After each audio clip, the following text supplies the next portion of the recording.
Bonsoir tout le monde et bienvenue encore. Je suis content de vous voir chez nous. Donc moi je suis Stéphane, je suis le cofondateur de Captive.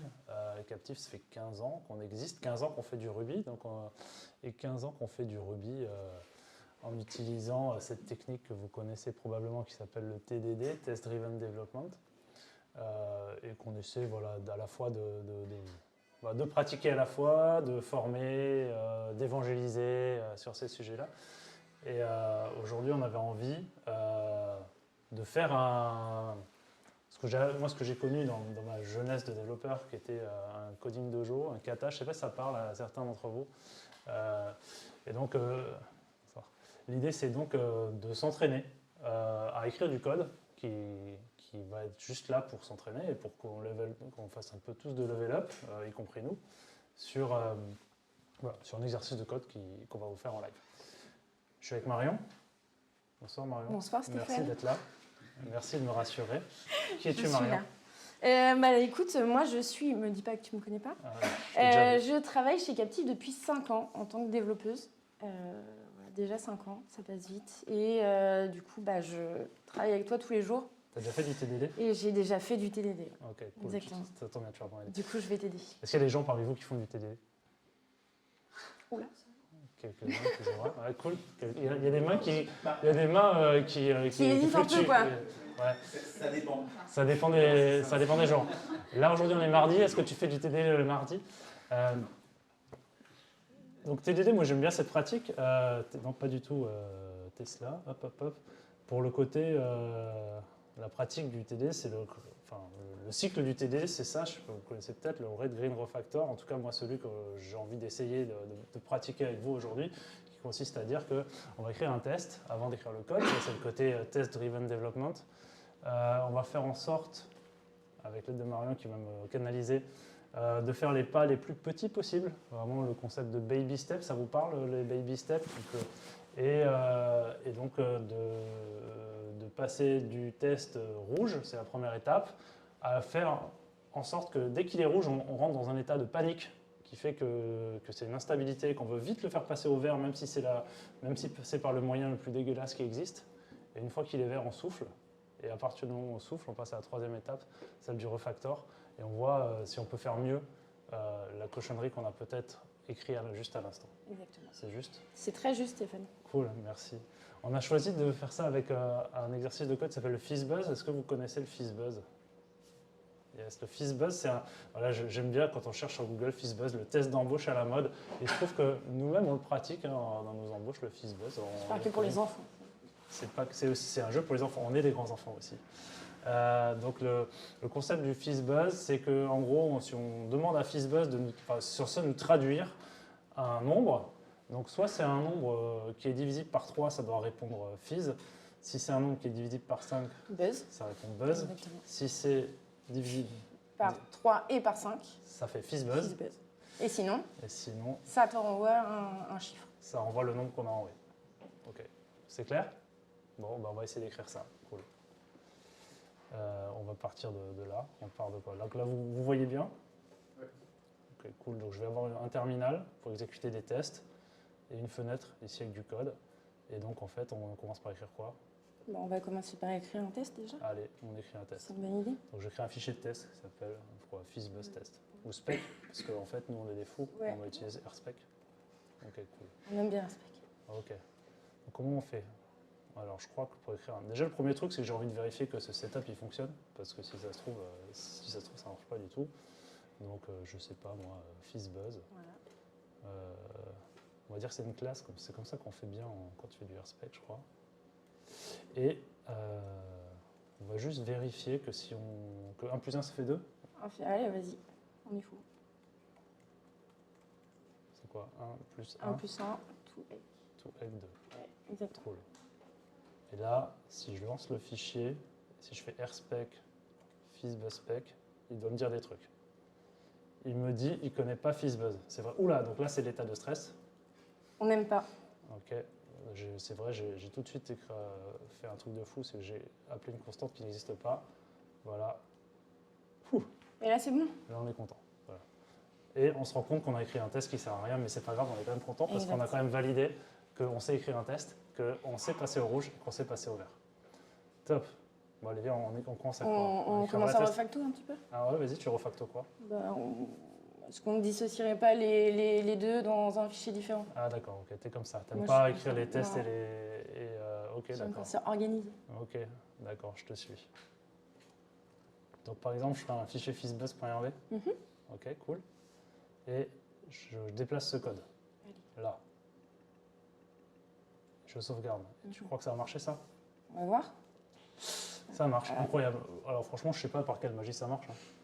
Je me serais attendu à ce qu'il fallait faire un require ou un truc comme ça, mais visiblement, Ça fonctionne. voilà, il n'y a pas que Turbo qui est magique. Même mon ordi l'est aussi, c'est cool. Bon, bah écoute, tant que ça marche, il n'y a pas de raison de chercher plus loin. Bon, on écrit un vrai test? Ouais. Allez, ok. Qu'est-ce qu'on voudrait vérifier? Dans un premier temps, on peut se dire... Qu'est-ce qu'on peut se dire Moi, j'aime bien faire le plus simple possible. Ouais. Fizzbuzz, 1, ça a fait 1, moi je suis chaud pour ça. Allez. Allez, ok. Alors, expect, je sais pas, moi pour l'instant j'écris n'importe quoi, c'est pas grave. Fizzbuzz, point, traduit, 1, et ça me renvoie. Voilà. Ça te renvoie 1. Ça marche ça? J'ai un doute. Cool, il connaît pas Fizzbuzz. Ah bah voilà, je me disais Parce bien que tu n'avais pas sauvé ton fichier. Ah, en plus il faut sauvegarder ces fichiers maintenant. Ouais. Ok, d'accord. Bon, bah du coup... J'avais un doute. Ouais, je me disais bien qu'il y avait un truc qui déconnait quand même. C'était trop magique. Fizzbuzz.rb, c'est comme ça qu'on fait. Moi, vous comprenez bien que je ne sais pas vraiment bien coder, donc c'est pour ça qu'on fait ça. Voilà, parfait. Ok, qu'est-ce que j'ai fait? Fizzbuzz, il dit qu'il connaît pas Fizzbuzz. Bah ouais, c'est normal. Bah, du coup, C'est quoi? qu'est-ce qu'on fait? Allez, on l'initialise. En RSpec, on fait des trucs comme ça. Let, Fizzbuzz. Et on dirait que c'est un Fizzbuzz.new. Ok. Est-ce que j'ai raison de faire ça? Je ne sais pas. Et qu'est-ce qu'il dit? Ah, il ne connaît pas traduit maintenant. Ah, traduit. Ok, cool. Bah, on va l'écrire traduit alors. Je le fais là, vite. Fais vite. Il faut qu'on passe au vert là. Faut qu'on fasse vite. C'est trop long. Qu'est-ce qu'il dit? Oh là là, merde, il faut un argument en plus. Ah mince. Oh là là. Allez, vite, on met un argument. Et il m'a dit quoi? Il a une île et il attendait quoi? 1. Vas-y, on lui renvoie 1. Pourquoi ça marche pas? Et non, parce que j'ai tout. Reviens. Expect Fizzbuzz 33 il ne manquerait pas une petite parenthèse. Petite parenthèse. Franchement, et c'est un peu exigeant le code, non? Je te le fais pas dire. Ça va mieux. Mais là, c'est vert. Ok, là on est content. Cool. Est-ce qu'on est content avec ça? Alors, pour l'instant, on est plutôt content. On a une belle méthode, traduit, on envoie 1 quand on lui envoie 1, et si on lui envoie 2, ça fait quoi? Bah justement, est-ce qu'on ferait pas un test pour ça? Allez, d'accord. 2, ça doit renvoyer quoi? Bah 2 du coup. 2, parfait, on est bon. Yes. C'est nul ce code, ça marche pas du tout. Ah si, ça marchait dans un cas quand même. Ça marche dans un cas, mais pas dans l'autre. À chaque fois que tu envoies 1. Donc ça, c'était quand même pas mal. Mais on se dit quoi du coup? Bah on va peut-être changer cette méthode. Allez, on dit quoi alors? Est-ce qu'on lui dirait pas genre... Nombre. Allez, on est des fous. Yes. Voilà, 2 tests. Et on a une super méthode Fizzbuzz qui marche dans tous les cas où on n'envoie pas un multiple de 3 ni un multiple de 5. Exact. Et on est content. Franchement, moi je suis très content. Bon, mais il reste des trucs Mais il reste pas mal de choses à faire, Stéphane. Ok. C'est quoi le prochain pas alors? Et bah, le prochain pas, ce serait pas de se dire, justement, si c'est un multiple de 3, on renvoie... Ah merde, ça commence à être compliqué. Ok, d'accord. Donc par exemple, si je donne 3... Allez, si tu donnes 3, normalement, c'est censé faire fizz. Fizz. C'est correct ça? On s'attend à ce que non. Hein. Là, ça marche pas du tout, ça marche pas du tout, ça marche pas du tout. J'ai une super idée. On renvoie fizz si c'est 3. C'est bien ou pas? Moi, j'aime bien. Ok. Oh. Et là, on est content. Et voilà. Donc ça marche de mieux en mieux. Est-ce qu'on a envie de refactorer des trucs ou pas? C'est pas mal, non? Voilà, pour l'instant, ça va. Si, on peut mettre des contextes. Oui, on peut mettre des contextes, Allez, effectivement, pour que ce soit plus clair. Contexte. Nombre pas divisible par 3 ni 5. C'est français ce que j'ai écrit. T'as mis non. Non, j'ai écrit non. Nombre. Pas divisible. Ok, cool. D'où? Waouh, c'est vraiment magique ces éditeurs modernes. J'utilise Sublime Text. Normalement, plus personne n'utilise ça. Et donc, personne n'aurait dit. Non, normalement, les gens modernes utilisent VS Code, mais bon, voilà. Donc là, je suis pas un moderne.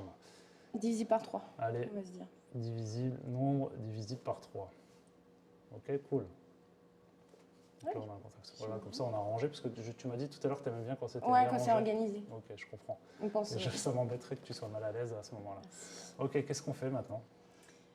Je sais plus où on en est. Bah, Voilà. on a un super Oui, truc. voilà, exactement. On a un refacto, donc c'est très bien. Maintenant, qu'est-ce qu'on va se dire? Ça, c'est un peu techniquement, ouais. Ça marche, hein? Ça marche nickel. Mais en vrai, on fait quoi? On se dit qu'on le vire ce fake? On peut le virer ce fake. Allez, d'accord. Donc là, on vire le fake. Et donc, on se dit on quoi? dit 6 du coup. C'est le prochain? Je pense, hein. Allez, je suis chaud. Donc, je vérifie. Est-ce que c'est rouge? C'est rouge, yes. Cool. Bon, du coup, on se dit quoi? Ah, là, il y a une méthode qui s'appelle modulo. Modulo. Exactement. Et on vérifie égal 0. Ouh là là, ouh là là, ouais, ouh là là. Il y a un petit. Ah ouais. Ouh là là. Et en plus, je pense qu'avec l'écran qui clignote, ça doit. Je crois que tu as un égal en trop également. Ah, merci. Ah, ça, c'est le stress de la barre rouge. Vraiment? Yes, ça va beaucoup mieux. Tu vois, tout se passe bien. Bon, ça, c'est pas beau, mais bon. Est-ce que si on met un point 0, c'est mieux? Ouais, je pense que c'est. Ouais, c'est vraiment une histoire de style, quoi. C'est plus le style. Mais on est là pour refacto, donc de toute façon. Et on est là pour le style aussi. Surtout pour le style. Ouais, cool. On est content. 4 exemples, super. Et ben, qu'est-ce qu'on fait? Est-ce qu'on passe à la suite maintenant? Allez, d'accord, c'est quoi la suite? La suite, ça va être les divisibles par 5. Ok. Je refais un contexte. On refait un contexte. Allez, d'accord. Je ne pourrais pas que ça soit mal organisé. Alors, vas-y, on fait ça. Si c'est 5, donc là, on a dit 5. Exactement. Ok. Et du coup, 5, ça doit donner quoi? Buzz. Ouais, j'ai un doute. Allez, ça marche ou pas? Ça marche pas du tout ce code. Ok. Bon, qu'est-ce qu'on fait? Ah, je sais. Je peux dire mon idée? Vas-y. Retourne. Buzz. Si. Buzz. If. Nombre égale 5. Vas-y, je suis sûr que ça marche. Ah non, j'ai fait n'importe quoi. Ouh, ça va beaucoup mieux. Bon, bah voilà, je suis très content parce que je trouve qu'on avance super bien. Ouais, on avance super bien. Et maintenant. Et maintenant, je sais ce que tu vas dire. Ouais. Ah bon? Ouais, vas-y, qu'est-ce que je voulais dire, Stéphane? Vas-y, dis-moi. Tu vas dire que ça, t'aimes pas trop. Non. Ouais, je savais. Ok, on fait quoi alors? On écrit un autre test? On écrit un autre test. Qui nous enlève ce fake, ça marche. On va passer à 10. Allez, je suis chaud. Ah, ça marche pas. Bon, bah parfait, on continue, hein, la même logique. Mais on va copier parce qu'on fait comme tous les développeurs, on fait du copier-coller, on voit du code quelque part. Comme ça. Et on refait passer nos tests. Ouais, ça va beaucoup mieux. Je pense que tu pourrais aller sur Stack Overflow. Copier les Ah oui, en fait, on s'embête. Ouais, c'est vrai. Pourquoi on s'embête? Ouais, c'est vrai, pourquoi on s'embête? Mais j'ai rien à faire ici, Stéphane. Bon. Ça se ressemble un peu, non? Ça se ressemble pas mal. Qu'est-ce qu'on fait? Bon, alors qu'est-ce qu'on fait? On peut se faire une méthode, une nouvelle méthode? On essaie de virer cette duplication. Ouais. Parce que là, on est en train de prendre un chemin quand même qui est un peu return, if, machin, etc. On voit, on voit que les deux lignes sont quand même très dupliquées. Qu'est-ce qu'on peut faire? Moi, je sais. Quand je comprends pas ce que je fais un truc comme ça. Voilà, j'écris un truc qui s'appelle toRename. Je comprends pas du tout ce que c'est, mais ça, j'ai bien compris que j'ai deux trucs qui sont exactement la même chose. Donc, je vais en dégager un comme ça ici. Et je fais toRename. Voilà. Oh là là, qu'est-ce qui se passe? Il ne connaît pas nom. Ah mince, du coup, il faut lui paramétrer. Ok. Donc, toRename nombre. Oula, pardon, j'ai sauvegardé ton fichier encore une fois. Merci, pardon. C'est beaucoup mieux. C'est bon. Et donc là, du coup, je voudrais faire pareil en fait ici. Exact. Et je sais bien que ça ne va pas marcher parce que je voulais effectivement lui passer un autre paramètre qui est donc le divisible. On appelle ça divisible. Quand on fait du dev, on utilise des mots vachement compliqués quand même. Ok, cool. Mais en fait, là, je ne l'ai pas utilisé. Donc, je vais l'utiliser là. Exact. Ah là là là là là là là là là là là. Ça va pas du tout. Qu'est-ce que j'ai fait? Parce que j'ai écrit 5. Merci beaucoup. Effectivement. Buzz pour 5. Dû le voir. Bon. Heureusement, on a d'autres. On fait du mob. Bon, ben on l'utilise. Ici aussi. Et on fait la même chose ici, du coup. Ouais, allez, on passe 3. Vu qu'on aime faire du copier-coller, on continue. Cool. Et du coup, ça toRename, c'est pas ouf. Non. Donc, on peut peut-être le renommer. Il fait quoi du coup? Il dit si un nombre est divisible, c'est ça? Ouais. Allez, on appelle quoi? Divisible? Ouais. Par? Par. Oui. Ok. Super. Génial. Bon, qu'est-ce qu'il nous reste à faire? Et ben maintenant, on va réécrire un autre test cette fois. Ok. mais qui va nous renvoyer fils buzz. Fils buzz, donc on s'est divisible par 3 et 5. Ok, je suis chaud. Par 3 et par 5. Voilà, donc qu'est-ce qu'on a comme nombre divisible par 3 et par 5? On a 15. 15. Mm. Excellent. Fils buzz, c'est ça qu'on veut? C'est ça qu'on veut. Ok. Tu sais ce que je vais faire? J'aime bien quand tu dis ça. Je sais très bien comment faire passer ce test. Oui, bah fais passer ce test justement. Fils buzz, if, nombre, égale 15. Je suis Exact. Voilà, c'est génial. sûr. Wouhou! Ça marche nickel. On n'est pas loin. Je suis sûr. Là, jusqu'à 15. Mais est-ce qu'il y a, On va- d'autres on va- est-ce qu'il y a d'autres Non, nombres qui sont je crois qu'en divisibles, vrai, ça marche jusqu'à 29 là. Si on a envie de. Donc c'est vraiment, on commence à avoir géré. On se dit qu'on arrête là. On pourrait presque s'arrêter là. En tout cas, un fils buzz qui marche nickel tant que tu demandes un truc en dessous de 29. Franchement, je suis plutôt assez Mais content. non. Et toi, ça te suffit pas? Ça me suffit pas. Ok, d'accord, on continue. Ok, Du coup, on peut on va essayer. faire la même chose. Ouais, je sais. Combien? 30? 30. Allez. Bon, bah, ça marche Pas pas. de grande surprise. Ok. Qu'est-ce qu'on se dit là? Alors, qu'est-ce qu'on se dit? Est-ce qu'on se dit, ouais, le plus simple, Ouais, on fait divisible par 5 et par 3. ok. Divisible par nombre 5. C'est quoi? Et. On fait un et, comme ça? Mm. Merci, hein. Heureusement que j'ai de l'aide. Divisible par. C'est pas ouf ce nombre. Copier-coller. Ouais, j'aurais dû faire ça. T'as raison. Là, tu vois, j'ai pas copié-collé, je le regrette. Je comprends. Hop, je vais mettre un peu plus grand. Est-ce que ça marche là? Wouhou, ça marche. On est content. À part que ça, c'est un petit peu moche. C'est vrai que c'est un peu moche. C'est vrai que c'est un peu moche. Ok. Du coup, on peut refaire tout ça. J'ai vu des gens, ils font des super if, else if, else. C'est mieux ou pas? Non. Je suis pas. Personnellement, je suis pas. Non. Ok. Bon, j'ai une super technique. J'ai une super idée. C'est que, en fait, si on pourrait, là, l'idée, évidemment, on l'a préparé, on le sait, mais on pourrait concaténer une chaîne. Ouais, ça, je suis d'accord. Par exemple, si effectivement on se dit, je veux mon résultat, qui est en fait une chaîne vide, Exact. et en fait, je pourrais concaténer, par exemple, que le résultat, en fait, si c'est divisible par 3, On lui met fils. ouais, on peut lui rajouter fizz. Ouais. Et on peut lui rajouter buzz si c'est divisible par 5. Ouais. Ça marche, ça, tu crois? Je pense que ça fonctionne. Bah non, ça fonctionne pas là. Oui, ça fonctionne pas. Si je fais ça, ça marche pas. Non.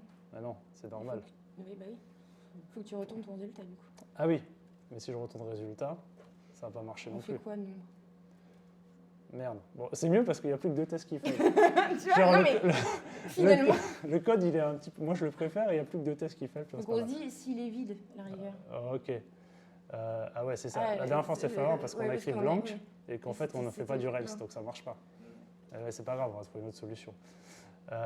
Donc en gros, si le résultat est vide, on renvoie un nombre, c'est ça qu'on se dit. C'est ça qu'on se Sinon, on renvoie un résultat. Ok. Et là, il va nous dire Ah, on connaît pas. fais du Rails, espèce de petit importun. Je sais pas comment dire. Bon, ok, bon, si on va dire juste dire qu'est-ce qu'il y a, ça existe plus. Oh, pardon. On se dit quoi? On fait comme ça, ça devrait marcher. Voilà, cool, pardon. Est-ce qu'il y a mieux que ça? Pardon, madame. Il y a forcément mieux. Est-ce que vous connaissez mieux que ça pour tester une chaîne vide en pur Ruby? Pour un petit, allez, on teste.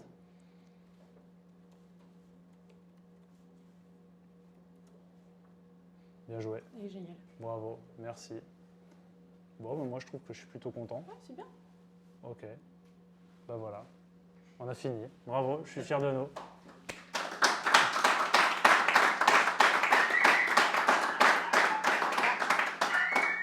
Voilà. Merci Souki. Voilà, ça c'est un des exercices qu'on aime bien faire pour s'entraîner à faire du TDD, ce qui est assez... on force le trait, mais on fait exprès de faire vraiment des tout petits pas. On met des fakes, mais c'est vraiment forcer le trait pour se dire qu'on essaie de se faire guider par voilà, nos tests. Le refacto, c'est sur barre verte. Le plus petit pas possible. Voilà, on essaie de chercher des trucs les plus simples pour vraiment y aller petit à petit. Et au bout d'un moment, bah, voilà, on le voit bien, là il commence à avoir du refacto qui a peut-être un mouvement. Bon, évidemment, on connaît l'exercice, donc on savait où on allait atterrir. Mais au moins à ce moment-là, on sait qu'on peut le faire avec une batterie de test et on est serein, on teste. Si ça ne fonctionne pas, on vient en arrière. Et voilà. Est-ce que vous avez des remarques, des questions Est-ce que vous voyez une manière d'améliorer ce code qu'on a écrit? Donc là, vous étiez en pair programming et c'est toi, Stéphane, qui faisait les tests et qui faisait le développement. Est-ce que dans une plus grosse équipe, le testeur pourrait être une personne externe ou est-ce que c'est plus intéressant de garder la même personne qui fait les tests et le développement pour toi? C'est une bonne question. Bon, pour moi, j'ai jamais vu des personnes différentes qui écrivent le test, ceux qui écrivent le code, puisque l'idée c'est de te faire guider par tes tests pour pouvoir justement écrire le code qui va bien derrière. Le côté pair, c'est pour avoir un recul aussi que j'ai peut-être pas à ce moment-là. Quel est le bon test qu'il faut écrire? Quel est le prochain pas? Est-ce que tu vois un refacto que moi j'ai pas vu parce que j'ai la tête dans le guidon? Ok, très clair. Et pour compléter, dans une idée de test un peu plus end-to-end qui vont agir sur l'application, déjà je ne sais pas si c'est quelque chose que vous utilisez beaucoup, mais est-ce que tu garderais aussi la même personne ou pas? Bah, c'est la personne qui... Oui, c'est la personne qui injecte le code, qui écrit son test, quoi.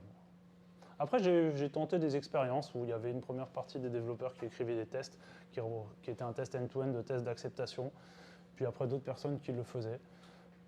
Bon, c'était intéressant, mais en vrai, on a arrêté. Je ne sais plus forcément pourquoi, mais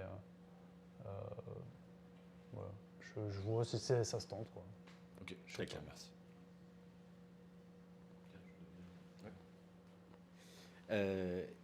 Alors moi, ma question c'est le TDD, enfin, jusqu'à quel point vous le pratiquez au quotidien? C'est vraiment sur toutes les features ou sur certaines features qui sont plus... Enfin voilà, jusqu'où vous le pratiquez? En vrai, on essaye de le faire vraiment sur tout. Enfin, vraiment de façon à ce que, comme on a plusieurs projets, on n'est pas forcément les mêmes devs à travailler sur tous les projets. Enfin, c'est pas très clair ce que j'ai dit, mais tu as compris. Et du coup, ouais, c'est plus aussi pour penser aux copains, pour éviter d'avoir des bugs qui sautent comme ça sans vraiment prévenir. Et donc, ouais, c'est quelque chose qu'on fait sur toutes nos applications. Parce que le fait de couvrir les features par des tests, clairement, pour après pas... justement être tranquille quand on revient 6 mois plus tard et qu'on doit faire des... C'est juste que, personnellement, j'ai sur des features un peu grosses où parfois je suis pas vraiment... je sais pas vraiment... Par où commencer, par où on va aller et tout. C'est vrai que dans ces moments-là, j'ai du mal à faire du TDD, quoi. Autant sur des bugs, tout ça, c'est vraiment... Pour moi, c'est toujours un bug, c'est tellement plus facile de le reproduire par un test et de le corriger après. Sur des features plus compliquées, c'est vrai que j'ai beaucoup plus de mal avec ça, quoi. Je vais dire un truc qui parfois m'a valu des ennemis. Moi, je suis très inspiré d'extreme programming comme approche initialement. Si tu sais pas pourquoi tu codes, si tu sais pas écrire le test, pourquoi tu codes? J'ai envie de dire ça. Et en vrai, par contre, je peux très bien comprendre que parfois tu as besoin d'avoir une phase exploratoire. Mais pour moi, c'est une phase qui porte parfois le nom de Spike, où tu écris du code pour apprendre, pour dégrossir, pour poser ta pensée, et ce code, tu le jettes. Une fois que c'est clair, tu repars. Voilà, bon, en gros, ma réponse est un peu extrême pour le coup, mais du coup, moi, je crois pas au test après coup, je trouve qu'il sert à rien. Tu as un biais de confirmation, tu as écrit un truc et tu écrit un test pour te dire, voilà, je me rassure sur le fait que ce que je viens d'écrire fonctionne. Mais du coup, là, en te forçant à commencer par écrire sur un test qui est rouge, tu essaies de contrer ton biais de confirmation. Donc après, je peux comprendre, je sais qu'il y a plein de gens qui font ça, et moi-même, si je me retrouve à dire, je fais un truc, je ne sais pas ce que c'est, j'ai besoin de poser du code, je suis d'accord, mais du coup, j'essaie vraiment de différencier l'étape d'exploration, l'étape d'apprentissage, de l'étape de j'écris du code qui va rentrer dans l'application de production. Et c'est dur à faire, hein, je suis d'accord, mais c'est vrai qu'en termes de discipline, moi, je suis plus adepte de ça, quoi. Ok, très clair. Moi, j'ai une petite question, c'est concernant la taille de l'équipe, parce que du coup, c'est pas tout le monde qui peut se permettre de faire du extreme programming ou encore du pair programming. Vous conseillez quelle taille exactement? C'est à partir de combien de développeurs vous avez commencé à le pratiquer? Parce que je pense au mono CTO, forcément le pair programming, il va pas le faire avec lui. Et jusqu'où on peut aller? C'est jusqu'où vous êtes allé dans le pair ou dans l'extrême justement, et c'est quoi les limitations de ce mode de travail justement, selon vous? Ok, j'y vais. Ce qu'on va principalement reprocher au pair programming, c'est le classique de tu as 2 personnes sur un clavier et tu as moins de productivité. Ce qui est intéressant en fait quand tu réfléchis à ça, c'est justement la productivité. Et nous en fait c'est ça qu'on monitore à la fin. C'est combien on a sorti de features pour je sais pas, le nombre de personnes qui ont été données. Donc en fait, j'ai pas de religion sur parfois, enfin on fait tout en paire. On a eu des périodes où on faisait tout en paire, on a des périodes où faire tout en paire, il y a des gens qui trouvent ça chiant. Au bout d'un moment, on dit ça sert à rien. En vrai, ça, on maîtrise le truc, c'est bon. Enfin, faut aussi comprendre les gens qui sont en train de bosser. Faire des trucs plus complexes en paire quand t'en as un qui a besoin d'être guidé en termes de mentorat, en termes de diffusion de la connaissance, c'est aussi vachement intéressant. Donc nous, vraiment, là-dessus, on n'a pas de religion. On a pu avoir des choses qui sont plus élevées. On fait pas par contre des sessions de mob programming extrême, de genre on se met tous ensemble et on fait tous que cette feature et on verra si ça marche. Par contre, quand on a des trucs qui sont compliqués, qui bloquent, on essaie justement de se dire allez, on se met à plusieurs, les gens qui sont concernés, qui ont envie de participer, qui ont envie de contribuer, on sort ce truc-là. Mais dans les faits, on n'a pas de religion très claire. Il y a plein de gens qui bossent en paire, il y a plein de gens qui bossent en solo, parfois dans la même journée. Tu vois, je pense que les gens, ils ont plus tendance à s'organiser en disant ce truc-là, j'ai envie de le torcher, je suis dans ma zone de confort. C'est aussi je sais qu'il faut faire cette feature, je la maîtrise bien et en vrai, ça me fait plaisir de réussir quelque chose. Et puis parfois, j'attaque quelque chose de plus complexe et je suis content de le faire avec quelqu'un d'autre. Donc sur cette partie-là, voilà. Est-ce que j'ai répondu à toute ta question? J'ai l'impression que j'ai loupé une partie. Ouais, mais du coup, tu as fait naître d'autres questions. Okay. Est-ce que vous essayez de mixer justement les niveaux à chaque pair programming ou en vrai c'est OSEF? Tu veux répondre? Ouais. Tu t'en fais plus que moi. Oui, non, c'est vrai. Ouais, généralement, on mixe un petit peu les niveaux. Moi, je vais prendre mon expérience personnelle. C'est vrai que généralement, quand je paire avec quelqu'un, c'est généralement quand je bloque sur un truc. J'essaye de le faire moi-même, comme disait Stéphane. On a toujours ce côté, je suis grande et je veux y arriver. Mais des fois, ça bloque un peu. Donc, pour éviter justement que ça prenne vraiment trop de temps, je vais souvent peut-être voir une personne un peu plus expérimentée que moi et puis travailler ensemble. Et ce qui débloque généralement la situation.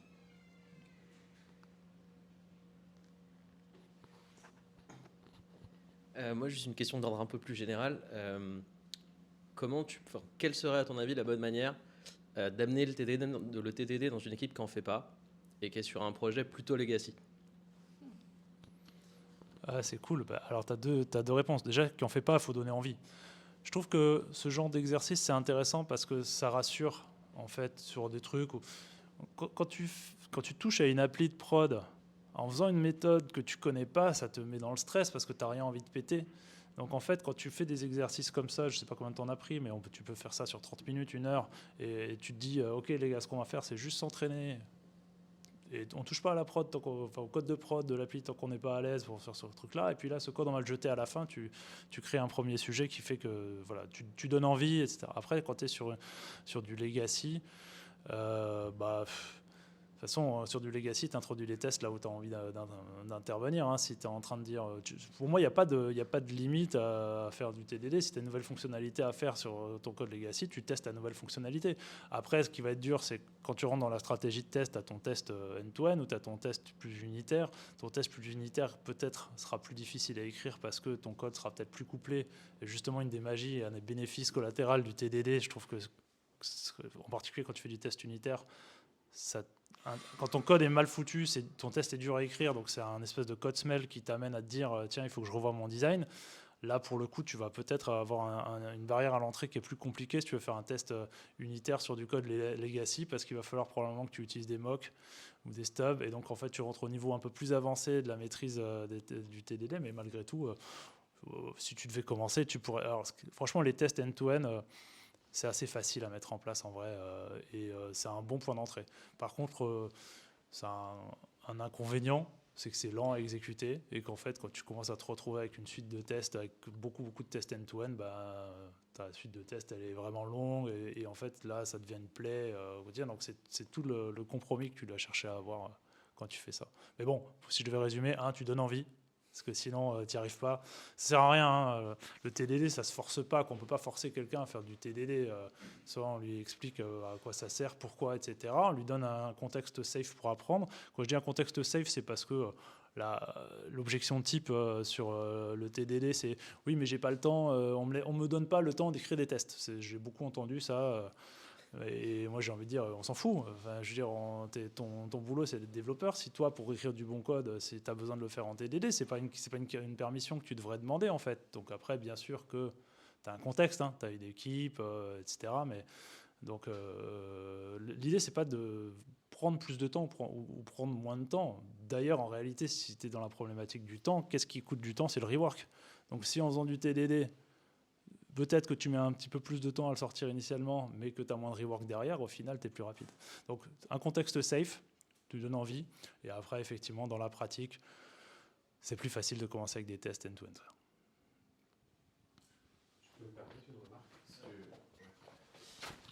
Alors, désolé, j'aime pas trop faire ça, de faire des remarques sur les speakers, mais il a touché à des points super intéressants qui sont d'être safe et de donner envie. Et en fait, pour les développeurs, mais imagine pour ton patron. C'est quoi le problème? C'est qui a dit que tu n'avais pas le temps de faire des tests? C'est ton patron. Parce que quoi? Parce que les développeurs, ils ont dit ah ouais, mais ça prend du temps d'écrire des tests, machin. Donc bon, c'est un peu de ta faute aussi. Et toi, t'as donné pas envie à ton patron déjà. Donc c'est clairement de ta faute finalement. Et du coup, tu peux dire à ton patron quoi? D'être safe. Tu dis mais patron, on a des problèmes en prod. Et il déteste ça, ton patron. Et donc tu lui dis bah on a des problèmes en prod, on veut tester ou la prochaine fois qu'on code. Bah, de toute façon, personne veut y aller parce que c'est du code qui est chiant, parce qu'on a peur de péter. Toutes les prochaines features, elles sont super longues dans cette zone-là du code. Donc de toute façon, le patron, il est foutu, il va casquer. C'est l'hémorragie. Et il en a marre. Donc là, tu lui dis, bah moi, je propose d'arrêter l'hémorragie. Et en fait, tu lui dis même pas.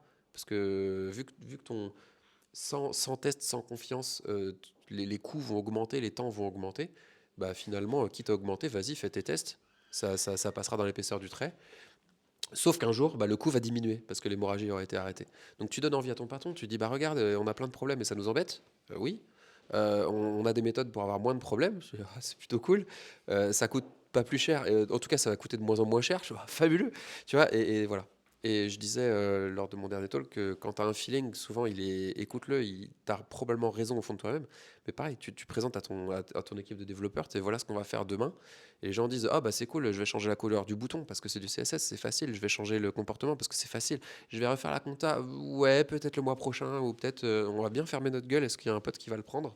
Tu vois, et en fait, tu le sais où ça va mal. Tu le sais, les endroits de ton code où tu n'as pas envie d'y aller. Bah teste ça. Tu vois. Bref. Du coup, j'ai une question, mais juste avant, je vais rebondir du coup sur le même sujet. Et exactement dans le même sens, je suis arrivé sur une appli Legacy où il y avait 0 test. Et on avait des problèmes dans le sens où forcément, à chaque fois que tu crées quelque chose, t'empêtes autre chose ailleurs. Et du coup, forcément, on a commencé par sécuriser par des tests end-to-end globalement pour couvrir à peu près l'application, en tout cas les 3 quarts. Et après, à chaque nouveau développement, on n'a pas fait du TDD, mais en tout cas, on couvrait quand même par une couverture de test du coup qui était plus unitaire pour couvrir toutes les nouvelles parties. Et là, au fur et à mesure qu'on fait des bugs, on recouvre, on repatch effectivement par des tests. Et donc, effectivement, au fur et à mesure, on se rend compte qu'on passe de moins en moins de temps dans la correction de bugs et beaucoup plus sur la création de valeur et de nouvelles features, quoi. Pour ma question initiale, c'était exactement là-dessus, sur cette vue-là. Là, on pourrait presque truquer le truc en disant, tiens, vous faites le cas du 15, et après, vous dites, tiens, le cas du 30, vous dites, on fait modulo 3 et 5, etc. Mais qu'est-ce qui se serait passé si tu avais fait if 15 ou 30, quoi. Et du coup, la question, c'est jusqu'à quel niveau de détail, en fait, tu pousses, en fait, tes expects et ta randomisation, etc. Parce que moi, j'ai tendance, du coup, à mettre beaucoup de fake, dynamique, etc. Et du coup, on m'a dit, en fait, tu dynamises trop. Et en fait, après, du coup, dans les specs, limite, j'avais tendance à réécrire presque la méthode pour que ça colle le plus possible. Et donc, du coup, j'ai fait machine arrière au final pour revenir à des valeurs en dur. Mais du coup, je ne sais pas quel est le bon niveau de valeur figée versus valeur randomisée et le niveau de détail attendu, quoi. Je crois que tu voulais répondre parce que la question, parce que tu es passé par là quand on avait préparé le sujet de.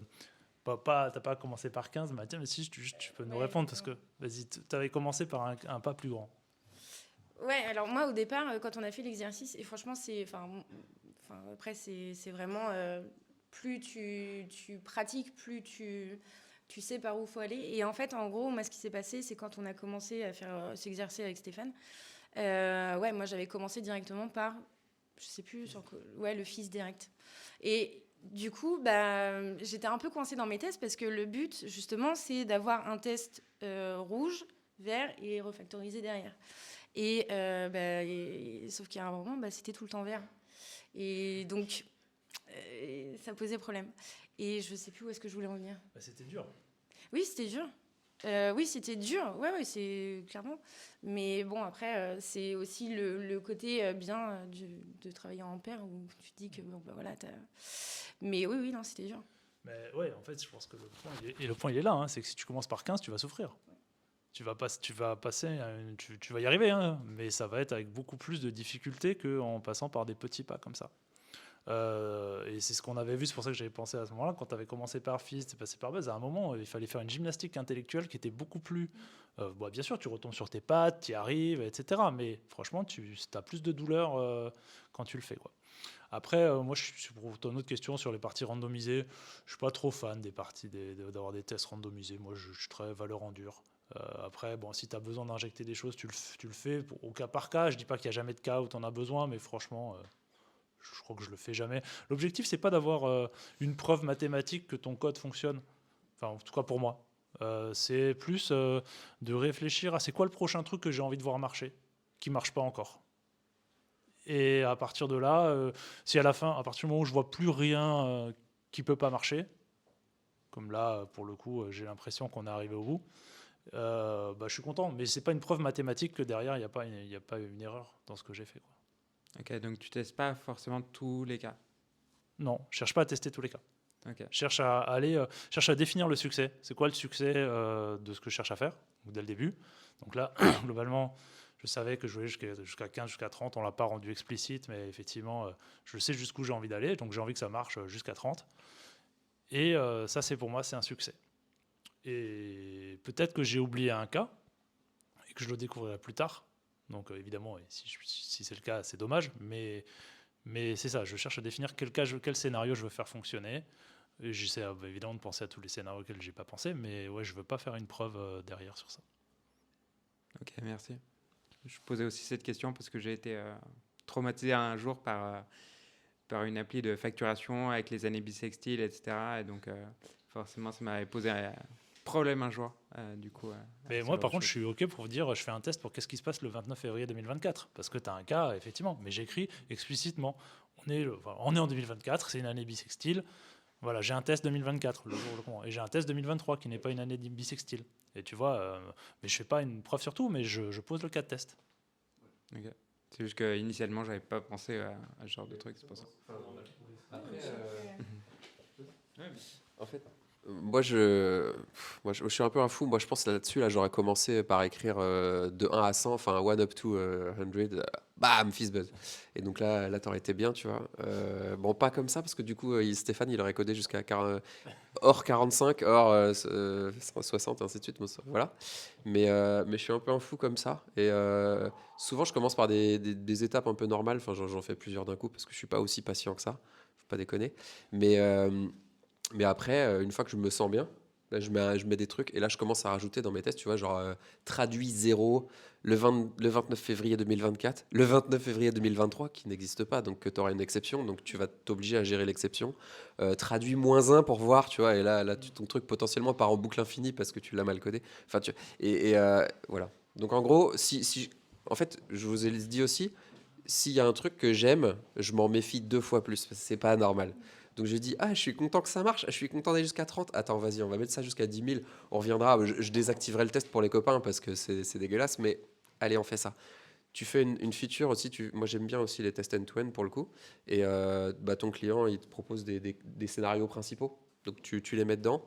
Après potentiellement tu en as trop, là tu les randomises, tu fais vas-y on randomise, on passe t'as 5 scénarios de type 1, 5 scénarios de type 2, et là tu fais plein de trucs, et là potentiellement tu trouves, je sais plus ce que faisaient les mecs aussi avec les tests où tu randomises l'ordre.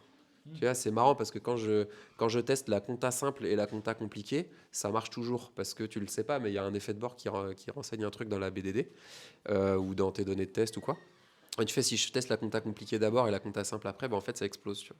Et donc voilà. En général, tu vois, quand je commence à me taper la confiance, je rajoute des trucs qui cassent tout et voilà. Mais je fais exprès. Enfin, tu vois, je dis, vas-y, comment je peux casser le truc. Voilà. Mais souvent, en fait, et c'est pas. Enfin, il n'y a pas d'arnaque et je le fais souvent au début. C'est-à-dire, et c'est pareil sur le pairing, c'est pareil. J'ai pas la patience et j'ai pas tout ça de faire ça et l'énergie de faire ça tout le temps. Parce que je trouve échanger par exemple avec une développeuse confirmée, c'est cool. Ou même une développeuse junior, c'est cool. Ça dure 1 heure, c'est cool. Et si ça dure les 8 heures de la journée, là, elle sera fatiguée, je serai fatigué, ça intéresse plus personne. Donc, je suis assez chaud pour faire une partie de pairing et une grosse partie sans pairing. Et typiquement, quand je découpe tout en US, je vais faire, on va faire une US de Spike, de recherche ensemble pour l'architecture logicielle. Je vais faire la première US de socle technique avec 2-3 binômes. Parce que comme ça, s'il y en a un qui est malade ou qui a raté son bus ou quoi, on va quand même continuer. On est d'accord. Donc, tu vois, vraiment, on paye ce côté de double ou de triple salaire sur la même feature au début pour la conception, pour les trucs comme ça. Et donc, du coup, dès le début, en fait, moi, j'aurais réfléchi au cas qui casse tout. Dès le début, on l'aura écrit. Dès le début, on aura pensé en faisant le ping-pong avec les collègues développeurs et développeuses avec ça. Et donc, du coup, c'est assez naturel qu'on le teste. Tu vois. Mais c'est dès le début. Et je vais aller encore plus loin. C'est-à-dire qu'on a fait ça sur le TDD, on a fait ça sur la manière dont j'ai conçu mon archi-logiciel. Et en général, je fais... Parce que je suis feignasse, tu vois, j'ai pas envie de le payer ce coup. Et ben du coup, je vais le faire porter sur le métier. Donc moi, je serai en réunion et je suis le gars un peu connard qui dira au comptable, ah ouais, elle est bien votre compta. Et le 29 février, ça, il se passe quoi et voilà. Et en fait, j'aurais été perçu comme le gars absolument pénible en réunion parce que je sors tous les 4 tordus et on me dit mais arrête avec tes années bisextiles, arrête avec le fait qu'une fois tous les 400 ans en fait elle est pas bisextile quoi. Mais en même temps tu vois j'aurais fait le malin, déjà ça m'aurait fait plaisir, les gens m'auront détesté mais ça c'est habituel et après ils ont fait en fait c'est pas con, en fait il se passe un truc ce jour-là et en fait je reboucle avec le tout début et c'est ça qui est fou, c'est que ton patron il va arrêter de te dire arrête avec tes questions nulles, on perd du temps, on perd de l'argent. Parce qu'en fait, tu lui auras sauvé les fesses de manière ultra anticipée. Et aussi, les gens vont arrêter de te dire ah bah ouais, mais Sylvain, il a géré le cas tordu parce qu'une fois qu'il a tout terminé de coder, qu'il avait dit à tout le monde que c'était fini demain, machin, il a dit en fait, il faut rajouter 1 semaine de dev parce que je suis tombé sur 12 cas tordus. Non, on a sorti les 12 cas tordus d'abord. Et le mec, au lieu de se dire ton fils buzz, c'est 3 lignes de code. Pourquoi t'as mis plus que 5 minutes? T'es nul. Il dira non, attends, il a 27 cas tordus, le gars. J'accepte de payer 3 jours de développement et à la fin j'ai ce que je veux et en plus je sais que c'est testé et ça c'est trop bien. Donc dès le début, tu as changé la perception de tout le monde, y compris non développeurs, non développeuses, en disant regardez c'est pas si facile que ça. Et donc là ils sont contents de payer. Tu vois. Bref, désolé, c'était la philosophie. Est-ce que vous avez une recommandation de GEM peut-être pour des projets plus big, dans le sens où, par exemple, on a 3000 tests et on a une gemme, par exemple, qui, je crois qu'elle existe, qui va juste run à chaque fois, juste les modifications qu'on ajoute, ou ce genre de choses. Nous, on utilise Guard pour justement run les tests automatiquement à chaque modification. Qu'est-ce qu'on utilise d'autre? AirSpec, ça c'est sûr. Après, pour des plus grosses applications, je ne sais pas exactement si on a... Le problème que tu cherches à résoudre, c'est quoi? Moi, je sais que je faisais pas du TDD avant, quand j'étais dans l'entreprise. Mais du coup, quand il y avait beaucoup de tests, certes, il y a la CI/CD qui passe dessus, mais je le faisais aussi en local qui prenait énormément de temps. Et voilà, il est là le problème. Manuellement. Je m'en doutais. Mais ça, c'est typique. Et en fait, ce qui est super dur, je trouve qu'en Rails, parce que je suppose que c'est une appli Rails, je trouve qu'en Rails, c'est super dur d'avoir une grosse batterie de tests qui soit bien maintenue et qui s'exécute vite. C'est possible, hein, mais c'est dur parce que en fait, ça veut dire pas appeler la base de données, ça veut dire écrire plus de tests unitaires que de tests d'intégration. Et ça nécessite finalement un niveau de maîtrise ou d'aisance finalement avec les tests unitaires qui est quand même assez élevé. Mais c'est un problème type, on rencontre le même. Hein. Aujourd'hui, les meilleures réponses que j'entends, c'est j'utilise des CI qui sont capables d'exécuter en parallèle une partie de mes tests et puis du coup, ça contrebalance le fait qu'on n'est pas capable d'exécuter une suite de 3000 tests dans un délai raisonnable. Moi, comme je l'ai dit, je suis un extrême, donc je pense que allez, une batterie de tests, ok, c'est 10 secondes. Voilà, donc je sais qu'en général, dans la vraie vie, c'est 30 minutes dans certaines applis. Donc, comme je commence à être un peu plus modéré, je suis d'accord pour 1 minute. Voilà. Mais dans les faits, je sais que c'est pas ce qui se passe. Mais qu'est-ce qui se passe dans la vraie vie quand tu n'es pas capable de faire une batterie de tests qui exécute vite? Tu exécutes tous tes tests partiellement, ou tu as des CI qui sont longues. Et en fait, ou tu trouves des solutions de contournement j'exécute des tests en parallèle dans ma CI. Et c'est ce qui se passe et tu vas le payer autrement. Mais après, bon, ça reste une partie de est-ce que tu sais faire. C'est dur d'écrire une batterie de tests qui s'exécute super vite. Donc c'est qu'une question de compromis entre ce que je sais faire à ce moment-là. En fait, tu es dans ta dette technique de test, hein, au final, savoir est-ce que tu as envie de la gérer ou pas, quoi, en fonction de ce que vous faites. Mais bon, voilà, la partie j'ai une CI qui exécute en parallèle, ça peut marcher, c'est pas trop cher à mettre en place et ça ne nécessite pas de revoir tes 3000 tests pour qu'ils soient plus rapides. Ok, merci. Il y a la Gem Test Prof qui est pas mal pour faire un audit principalement. Enfin, souvent en RSpec, qu'est-ce qui est long, c'est les factories et l'enchaînage des factories. Et cette gem, c'est un couteau suisse qui permet d'auditer justement et de voir un peu tous les effets cascades qu'on a sur les factories. Ça rajoute ce qui s'appelle les let it be pour éviter à chaque fois de réinstancier tout ça. Enfin, c'est vraiment pas mal pour optimiser sa suite de tests en RSpec FactoryBot. Ah, c'est cool, merci. Un jour, je n'ai pas retrouvé cette gem, mais j'avais une fois utilisé une gem qui faisait péter tes tests si tu utilisais la base de données dans un test unitaire. Et je trouvais ça trop cool. Mais... Après, moi, je suis épaté et j'ai un peu honte parce que vous êtes trop intelligent et propre. Moi, j'ai une autre approche quand c'est compliqué, c'est j'abandonne, tu vois.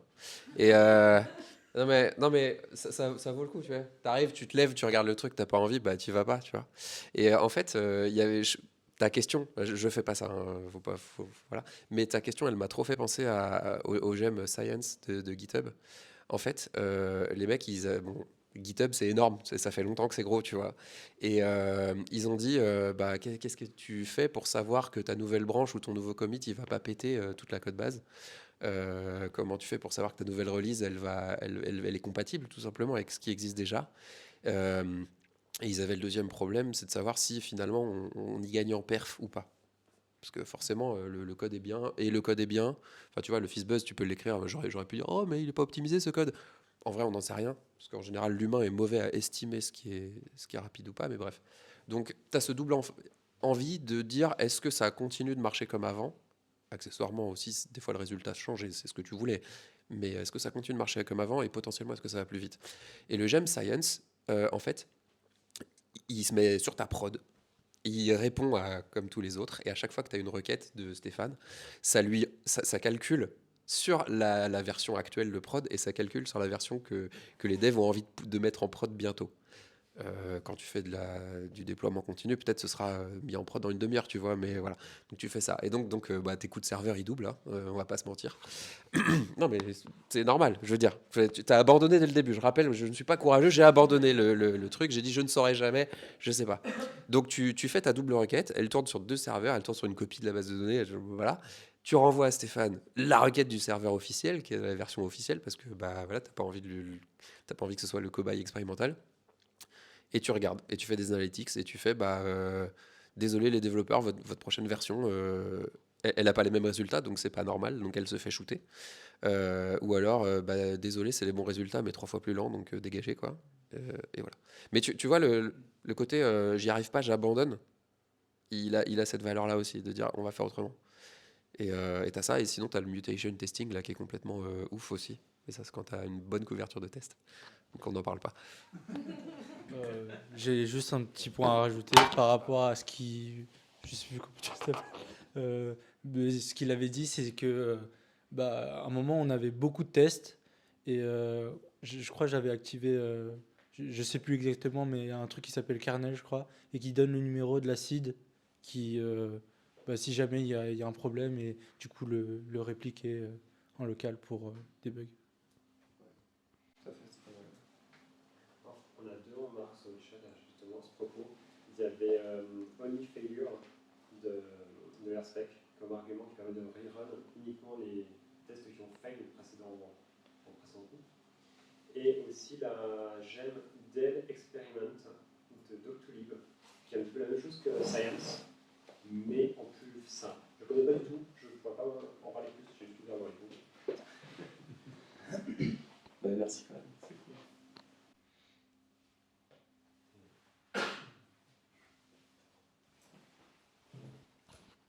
Je vais rebondir juste sur le TDD et les code base legacy. Il y a un talk de Sandy Metz qui est, je crois, All the Little Things, qui parle justement de refacto de fonctions qui sont franchement incompréhensibles. Enfin, c'est le genre de cascade de if où il y en a 50 en d'affilée, etc., avec un petit peu de test, et sur comment rajouter une petite fonction sans tout casser. Et du coup, là, ça partait en l'occurrence de réécrire des cas de test qui allaient bien, etc. Et je trouve que c'est 40 minutes qui sont hyper intéressantes justement pour voir du TDD et voir de la refacto sur des vieilles codebases très crado. Et c'est c'était une des réponses que je voulais te donner pour ton équipe. Ça peut être aussi, alors tu peux leur faire voir le talk là, demain, dès qu'il sortira, mais leur acheter 99 Bottles de Sandy Metz, qui est un livre, c'est super. Je pense que le talk, c'est la version un peu courte de ça. Franchement, moi, c'est ce qui m'a donné envie d'en faire. Comme je le disais, je n'en fais pas tout le temps, mais c'est vraiment cette notion de baby steps, de trucs comme ça. Et la façon dont elle l'amène, ça te donne vraiment envie de le faire, quoi. Merci à vous. Merci.